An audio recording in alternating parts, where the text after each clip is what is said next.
All right, let's look at water-powered car.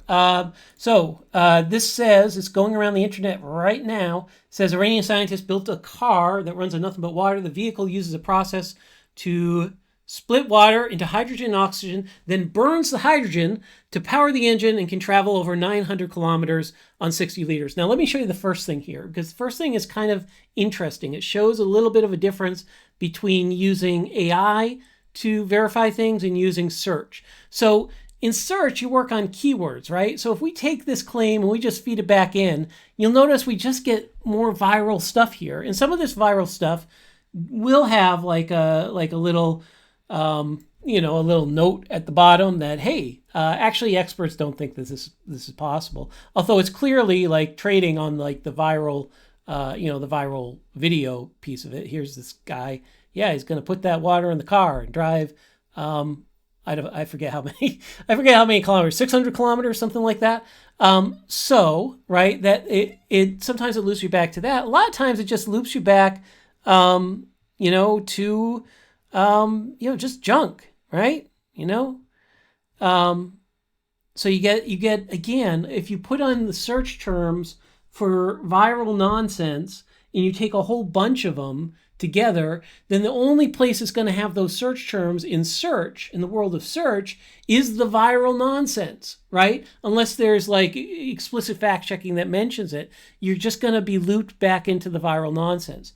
The interesting thing about AI is it doesn't do that. So if we take this and we search it, instead of going there, we click AI mode and we have it processed as AI.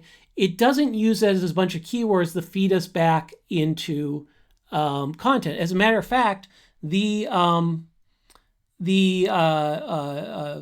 sources we get here are not the viral junk at all in this case. I'm not saying they'll never be that, but in this case, you see, we don't have any of that viral junk there.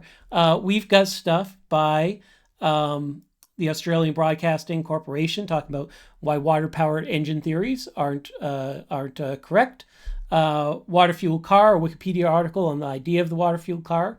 A MIT School of Engineering, why can't cars run on water instead of gasoline, right? So we have a bunch of sources here that are not, and then some debunks, right? We have a bunch of sources here that aren't just looping us back into the nonsense because it's not a keyword search. And this is when I say get it in. When I talk about get it in, our 3 steps, right? Or 3 moves, right? You can do them in any order, but get it in, track it down, follow up. Part of the get it in piece is it's different than in search. You can actually take that full claim, you can push that full claim up there, and then it will sort of process it and it will address the claim, not simply search on the keywords. And that in turn, very often will give you much better search results than if you were just pushing that into a query. So that's the first thing here, right? Just again, we were able to take that whole query, and instead of getting pushed back into the viral nonsense, we got a treatment of that query. Now, what are we seeing here, right? Water is actually the end point, it says, of burning hydrogen in the power car. When you burn hydrogen in the power car, you produce water. Like water vapor, I think. Don't quote me on that.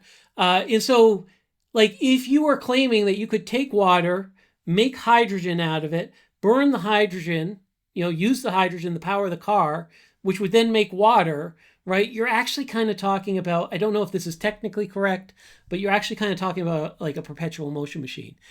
A perpetual motion machine obviously doesn't exist. So it talks about the amount of energy it would need to split up water into its component parts. And how, if you had that energy, you could just use that energy to power the car, right?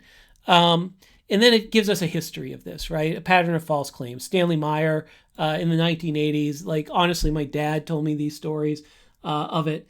And I don't think my dad was a conspiracy theorist, but back in the 1980s, like, you could believe like 1 or 2 conspiracies without believing all the conspiracy theories. And I'm not making this up. Like, there's research around this. Like, there weren't online communities that people were going to look, to indulge their their two conspiracy theories that they had. And so they weren't getting connected to a bunch of people saying, yeah, that one's good, but what about this one, and so forth. And so a lot of people believe one or two conspiracy theories. And I don't know. I can't remember if my dad believed this one or not. Not a conspiracy theory person by and large at all, but really did not like the oil companies. I'll tell you that. How to spot a fraudulent water car claim. All of this is good. I think the main lesson here is just, again, the get it in piece. Like, we were able to take that claim, we were able to put it in. And the difference between getting this set of results, which is addressing the claim, versus, let's just do this one more time here, getting this set of results, right, which just takes keywords and cycles us back into the same nonsense we came from, right? It's immense. It's immense. And so when I say get it in, I really do advise people, just if it doesn't work, maybe you have to modify it, but you can start by just putting the whole claim in there without thinking about your search or query terms. And it's going to look at that claim and try to address it. It's a good starting point.